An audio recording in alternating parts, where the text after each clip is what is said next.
Okay, y'all. I just did a video on the Revit line, explaining the Revit line and all that kind of stuff and everything, and how it works.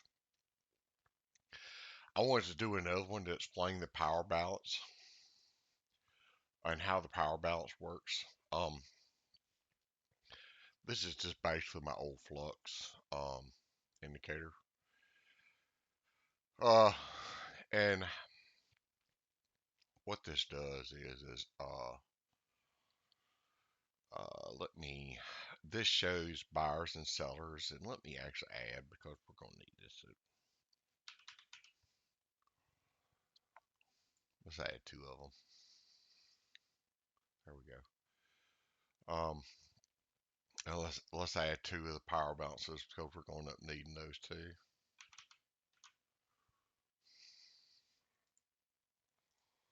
Okay, we'll minimize this for right now.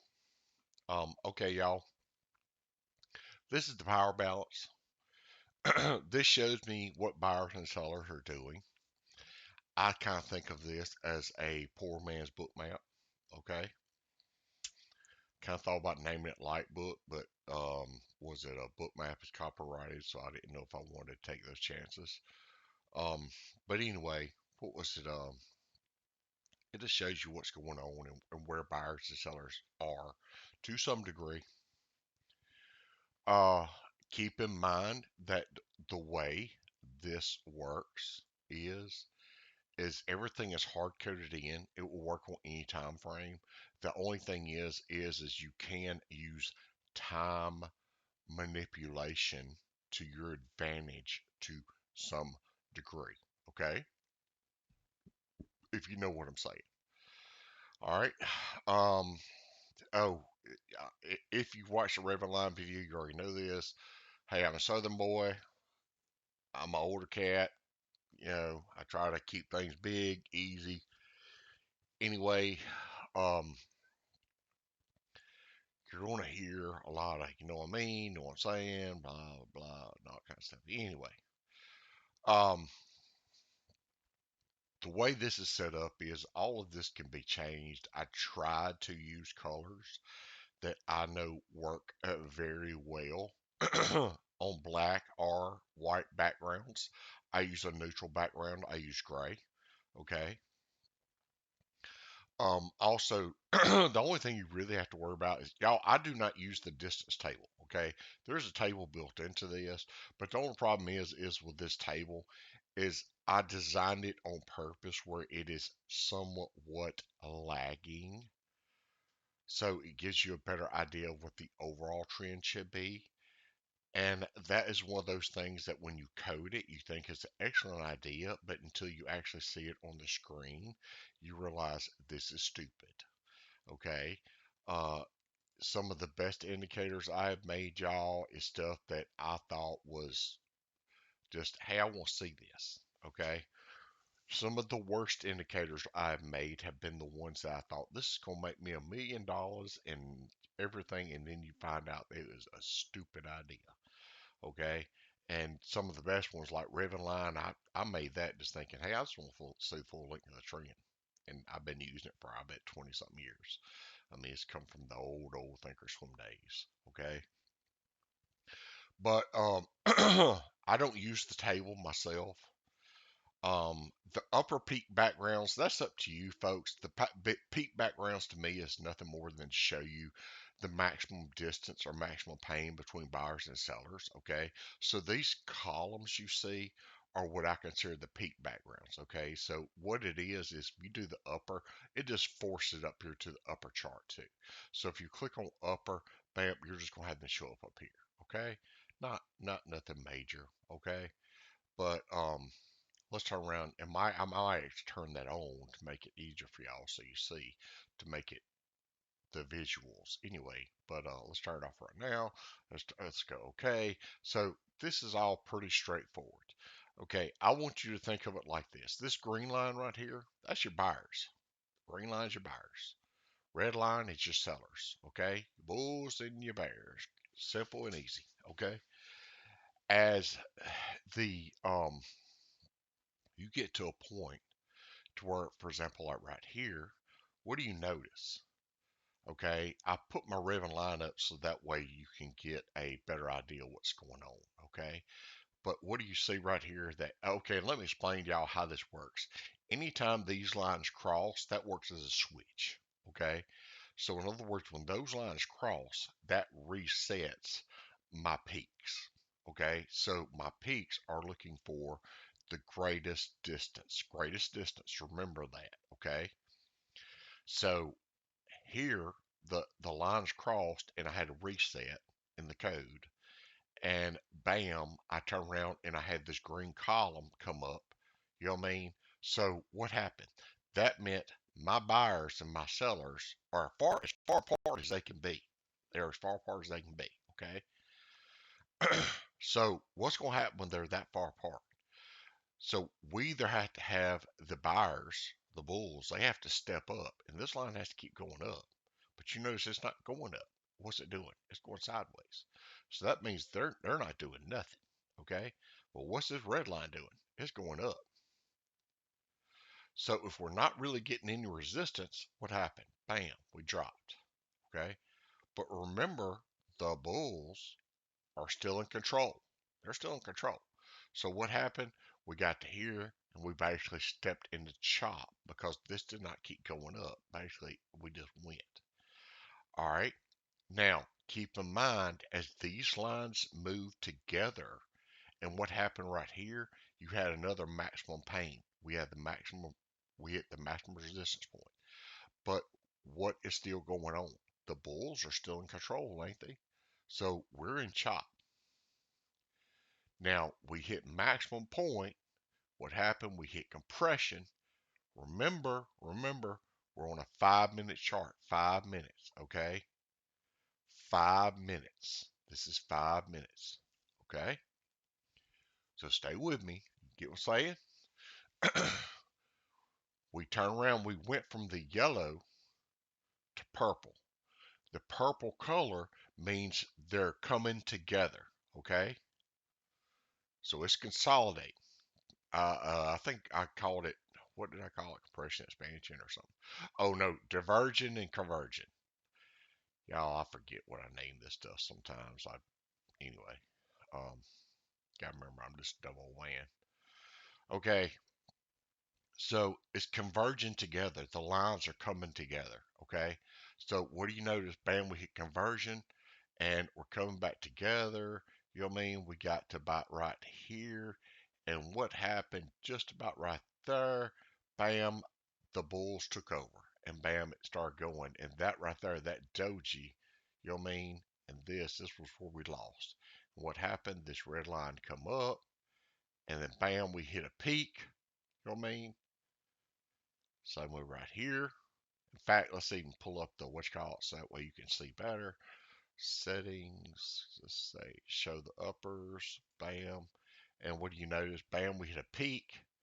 We had the bulls come back for a quick little touch, but the bears are still in control. Okay, bears still in control. Sellers are still controlling. So we come back down, down, down, down. What happened? We hit convergence. We had a quick bullish spike. You know what I mean? Show right here. Same way, what happened though? Then it died and we had the bears went up, bam, it dropped. So when this is going up, this is going down. What happened? Max pain, okay? Remember, that's what the columns, so my bears and my bulls are as far apart as they can be. So here, either the bears have to step up, and this line has to keep going upwards, you know what I mean? And this line needs to be going downwards, you know, I says, and I know that the Bears will win and will keep going down. But that's not happening. What happened? We hit max pain, and to me, that was the bottom of your run, and we stepped in consolidation till we had what I like to think of as a last stand. This is when you had your last little, hey, let's come on down here and screw up those last few people there holding. Y'all are trying to keep my videos, politically correct and not say nothing bad. Anyway, sometimes I just want to say, but anyway. But you get my point. You know what I mean? I would basically just want to say, we'll come down here and screw over like those last few people with the stops and stuff. Get that last little bit of money. Get them last few orders down there. Uh, Come down, hit that last stand, and that was it. Okay. What happened? We turn around. They're still in control, but we had a little turn. Okay. You can see that little turn right here. We had this little uptick. Then bam, what happened? We hit compression again. We walked into chop until we got what right here. Now this is what I love to see. When you see one line going this way and the other line going this way, they're walking away from each other. So you know you're walking basically what they're going. That's going straight down. Okay. Basically the bears are in control, and I like seeing that. Okay. So that tells you what you need to know. All right. Now I pretty much explained out how this indicator works. All right. I want to explain to you this blue line right here. This blue line is nothing more than just a moving average that basically, I want to say, I think has the sort of midpoint between the positive and negative, the bull and bear lines. You know what I'm talking about, and I want to say, I think that's how compression, I've had this for quite a while. I want to say that I think that's how compression and uh, the expansion or whatever it's called. I'll make this stuff, and honestly, I've had this on my chart long enough now that I can't remember. Um, uh, Conversion, diversion. I know I sound like a retard. Anyway, um, but basically, you know that anytime this line starts going up, these lines are going apart. You know what I mean? If this line is going down, these lines are moving together. You know what I mean? But all that is basically is you can actually turn it off if you want to. But all that is, I just leave it on. I'm so used to it being there, I don't even pay no attention. But all that is that's what's let me know. You know what I'm talking about? It's for gauging this stuff right here. Okay. Um, let's see. What else was I wanting to show you? Come on, coffee. What? Let's skip my head. The what else was on the? Oh, time manipulation. Time manipulation. That's right. Okay. Okay. The time manipulation. Let me explain to you how the time manipulation works. Let's go. Okay. Actually, let's restore this pane. Keep in mind this is giving me 5 minutes. Okay. I'm looking at 5 minute right here. Okay. I'm looking at 5 minute right here. Okay. Now, because I like to see these lines down here, y'all, I'm going to pull these lines down. Remember, this is not part of this indicator. Okay. This is just for me and for showing y'all what's going on. So let's take this, move to pane below, this, move to pane below. Okay, let's take this, boom, move to pane below. Okay, so there's some points on this where let me show you. I think it's like right here when we hit this base. You notice we was at max distance for uh, max pane for the 5 minute. You know what I mean for the buyers and sellers, and basically then it turned around and it started switching and going. You know what I mean? That's what I like, that kind of stuff right there. And it was also a nice little spot because we already had this place right here where we was turning from the earlier in the night.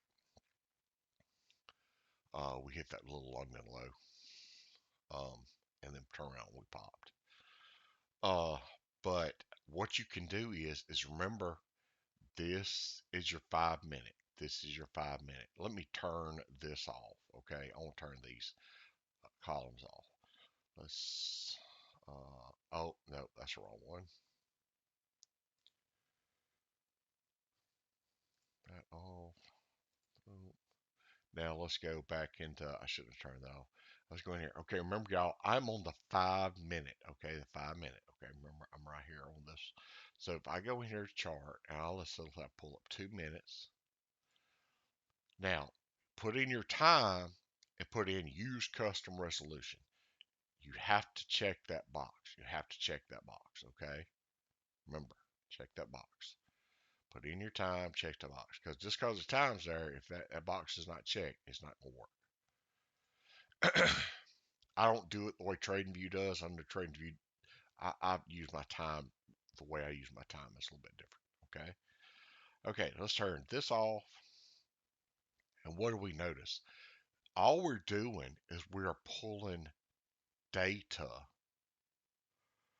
for 2 minute candles, but putting it on the 5 minute chart. Make sense? Okay. So, in other words, what I'm seeing is I'm getting, bam, I hit my peak right here. I hit my peak right there on 2 minute. Okay.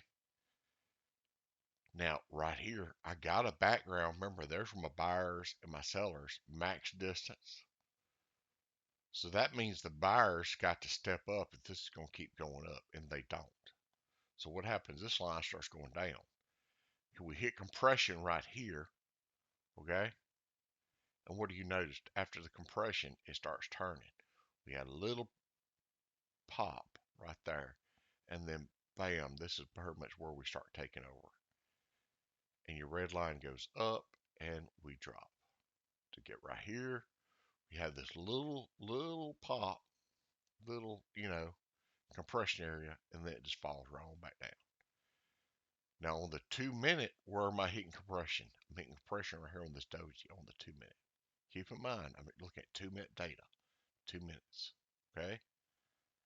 There's my bottom. On the bottom, on the 5 minute, what am I looking at? On the 5 minute, I'm looking at the greatest distance from the bears to the bulls. The buyers and sellers, greatest distance. Okay. So I'm turning right here.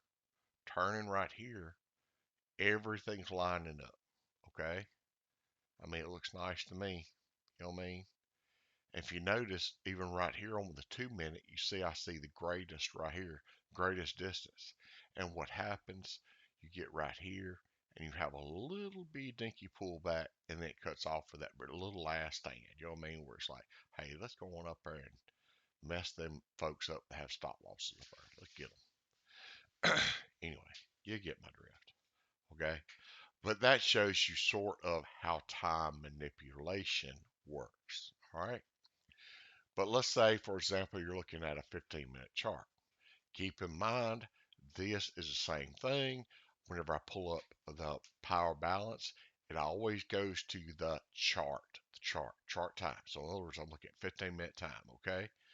On 15-minute time, and if this is 2 minutes, that ain't doing me a whole lot good, is it?